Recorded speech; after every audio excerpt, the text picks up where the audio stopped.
प्रिय विद्यार्थियों, आज हम कृतिका पुस्तक का दूसरा पाठ मेरे संग की औरतें का सारांश पढ़ेंगे।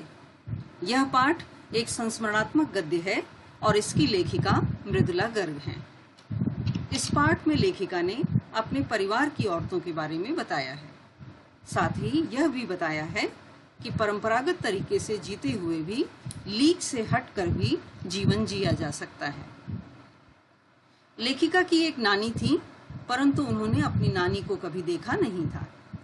नानी से कहानी सुनने का अवसर भले ही उन्हें न मिला हो, परंतु नानी की कहानी जरूर सुनी थी। लेखिका की नानी पारंपरिक, बिना पढ़ी लिखी और पर्दे में रहने वाली महिला थी। उनके पति शादी के तुरंत बाद ही बैरिस्ट्री पढ़ने के लिए विदेश चले गए थे और जब वह लौटे तब बिल्कुल विलायती रीति रिवाज से रहने लगे, परंतु इससे नानी के अपने रहन सहन पर कोई असर नहीं हुआ। जब कम उम्र में नानी ने स्वयं को मृत्यु के करीब पाया, तब वह अपनी 15 वर्षीय इकलौती बेटी लेखिका की माँ की शादी की चिंता ने उन्हें इतना डराया कि वह एकदम से बहुत बोलने वाली हो गई। उन्होंने नाना जी से कहा कि वह पर्दे का लिहाज छोड़कर स्वतंत्रता सेनानी प्यारेलाल शर्मा जी से मिलना चाहती हैं। अब नानी ने प्यारेलाल शर्मा जी से जो कहा वह और भी आश्चर्यजनक था। उन्होंने उनसे कहा कि उनकी लड़की के लिए वर वही तय करेंगे और आज़ादी के सिपाही से ही विवाह तय करवाएंगे।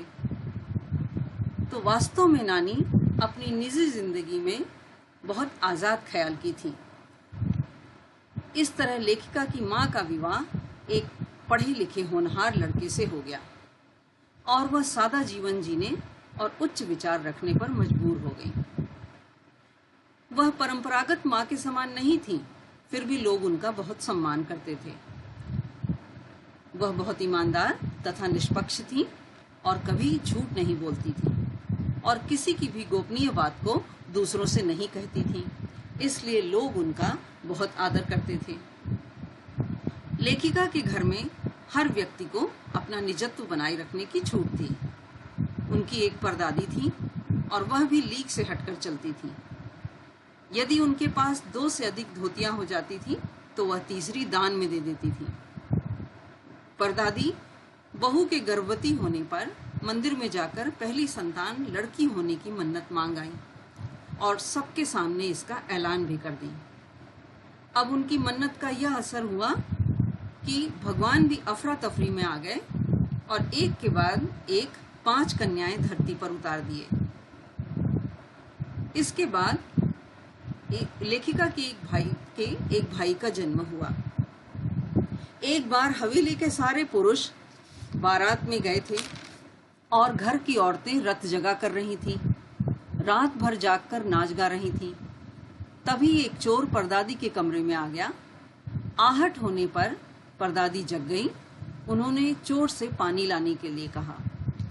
धर्म संकट में पड़कर चोर पानी लेने के लिए कुएं पर गया और वहीं पर पकड़ लिया गया। परदादी ने लोटे से आधा पानी स्वयं पीकर बाकी चोर को पिला दिया और इस तरह माँ और बेटे का संबंध बनाते हुए चोर को खेती करने की सलाह दी। वह उनकी बात मानकर चोरी छोड़कर खेती करने में लग गया।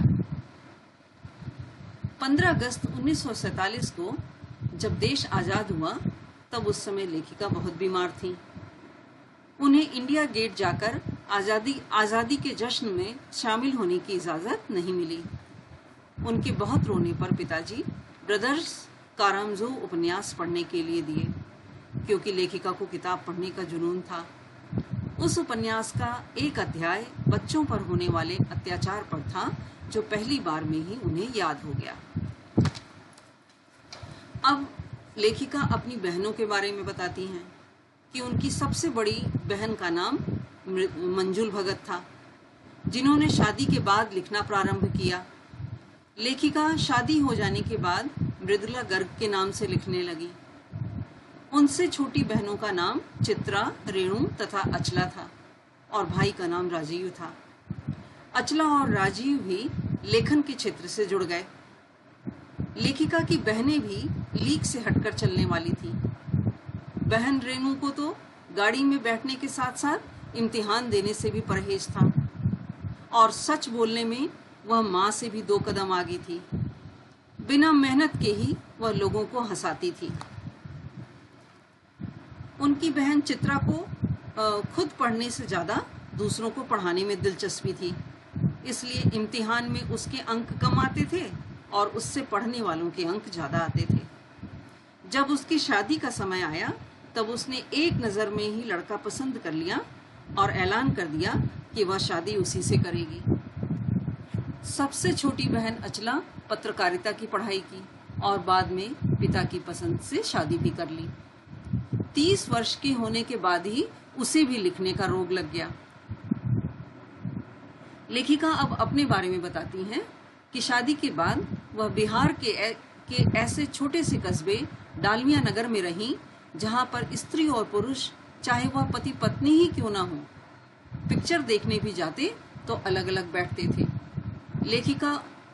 लेखिका उनके इस चलन से हार नहीं मानी और साल भर के भीतर उन्हीं शादीशुदा औरतों को पराये पुरुषों के साथ नाटक करने के लिए मना लिया और उन्होंने कई नाटक किए। अकाल राहत कोष के लिए पैसा भी इकट्ठा किया। इसके बाद लेखिका कर्नाटक के छोटे से कस्बे बांगलकोट पहुंच गईं। तब तक उनके 2 बच्चे हो चुके थे। वहां पर पढ़ने के लिए कोई भी ढंग का स्कूल नहीं था। उन्होंने वहां के कैथोलिक बिशप से स्कूल खोलने का आग्रह किया, परंतु उन्होंने स्कूल खोलने से मना कर दिया। तब स्वयं लेखिका ने अंग्रेजी, हिंदी तथा कन्नड़ 3 भाषाएं पढ़ाने वाला प्राइमरी स्कूल खोलने का दृढ़ निश्चय किया। वहां के बहुत से मेहनती और लीक से हटकर चलने वाले लोगों की मदद से लेखिका स्कूल खुलवाई। लेखिका जिद्दी स्वभाव की थी। वह जो ठान लेती थी उसे अवश्य पूरा करती थी, परंतु उनकी छोटी बहन रेणु उनसे भी अधिक जिद्दी थी। 1950 के अंतिम दौर में एक रात दिल्ली में अत्यधिक पानी बरसा। सड़क पर पानी भरा हुआ था।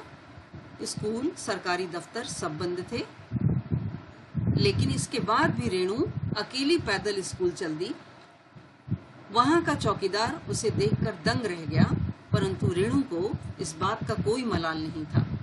वह वापस 2 मील चलकर घर पहुंच गई। लेखिका अब सोचती हैं कि उस दिन रेणु को कितने रोमांच का अनुभव हुआ होगा। अकेले अपनी ही धुन में मंजिल की तरफ चलते चले जाना, सचमुच अकेलेपन का मजा ही कुछ और है। इस तरह यह पाठ समाप्त होता है।